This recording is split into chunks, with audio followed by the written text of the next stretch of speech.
তো বলক আজি আপোনাক মিনি গাৰ্ডেনখন দেখাওঁ। এয়া আমাৰ ভেন্দি কৰিছিলোঁ অলপ, বেছি নহয় বাৰু, অলপে কৰিছোঁ। খোৱাখিনি হয়, দুই এটা লাগিছে, ভাবিলোঁ আপোনালোকক আজি দেখাওঁ।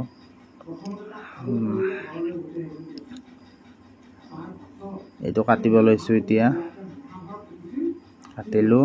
গোটেইখিনি বাৰু নেদেখাওঁ, ইমান কাৰো চাব ধৈৰ্য নাথাকে, সেইটোৰ বাবে এটা দুটা কাটি দেখালোঁ। এইটো কাটিলোঁ এটা, এইকেইটাই পাইছোঁ আৰু বেছি পোৱা নাই, বেছি নাইও বাৰু।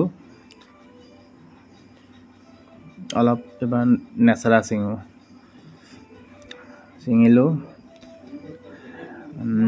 এইখিনি আজি ৰাতি ভাজি খাম আৰু এইখিনি। আৰু ঘৰৰ শস্য অলপে হওক, ভাল লাগে তেনেকৈ খাই।